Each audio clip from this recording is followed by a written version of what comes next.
तो चलिए आज बात करते हैं सुप्रीम कोर्ट के एक बड़े ही दिलचस्प फैसले की, जो गुजारा भत्ते यानी एलिमनी से जुड़ा है। ये केस इसलिए भी खास है क्योंकि इसमें शामिल दोनों ही पक्ष कानून के बहुत बड़े जानकार हैं। देखिए, ये कोई आम तलाक का मामला नहीं था। एक तरफ थे पति, जो खुद एक फैमिली कोर्ट के जज हैं, और दूसरी तरफ थी पत्नी, जो एक पूर्व एडिशनल एडवोकेट जनरल हैं। अब जरा सोचिए, जब कानून के दो ऐसे दिग्गज आमने सामने हों तो मामला कितना पेचीदा हो जाता है।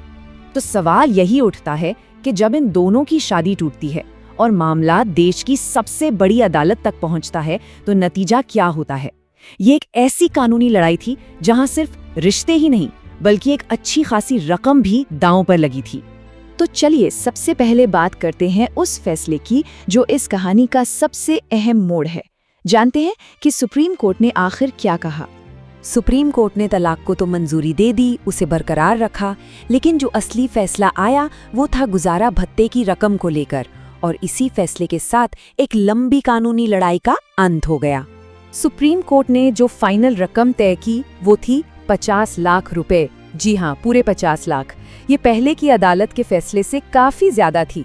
लेकिन सवाल यह है कि आखिर सुप्रीम कोर्ट ने ये रकम इतनी बढ़ाई क्यों? इस पर आगे बात करेंगे। चलिए अब जरा और गहराई से जानते हैं कि इस केस के मुख्य किरदार कौन थे, जिनकी वजह से ये मामला इतना चर्चित हुआ।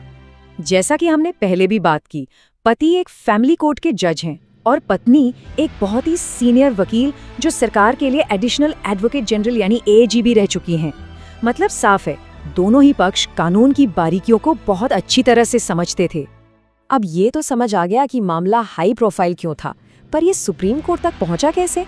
चलिए जरा इस केस के अदालती सफर पे एक नजर डालते हैं।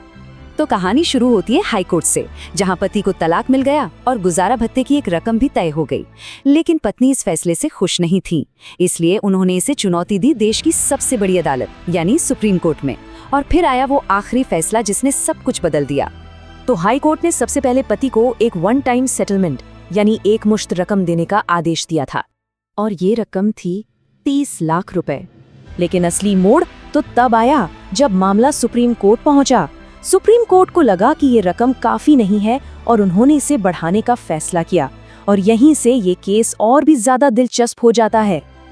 अच्छा, हम बार बार गुजारा भत्ता या एलिमनी की बात कर रहे हैं, तो जरा समझते हैं कि ये परमानेंट एलिमनी यानी स्थायी गुजारा भत्ता होता क्या है।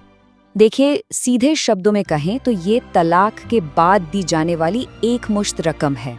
मतलब एक बार में एक बड़ी रकम दे दी जाती है ताकि आगे चल के पैसों को लेकर कोई झगड़ा ना हो। ये एक तरह का फाइनल फाइनेंशियल सेटलमेंट होता है।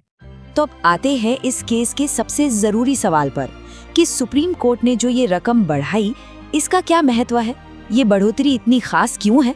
यहाँ फर्क साफ नजर आता है। हाई कोर्ट का आदेश था 30 लाख रुपए का, और सुप्रीम कोर्ट ने इसे बढ़ाकर कर दिया पूरे 50 लाख रुपए, यानी सीधे सीधे 20 लाख रुपए का इजाफा। जाहिर है, सुप्रीम कोर्ट ने पत्नी की आर्थिक जरूरतें, उनका रहन सहन और पति की आय, इन सब बातों को ध्यान में रखकर ये बड़ा फैसला लिया होगा।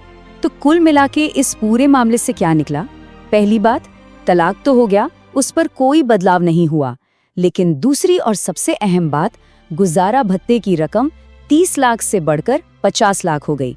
मतलब फाइनल पेमेंट 50 लाख रुपए पर तय हुआ, जिससे पत्नी को एक बेहतर आर्थिक सुरक्षा मिली। और ये केस एक बहुत बड़ी बात को दिखाता है।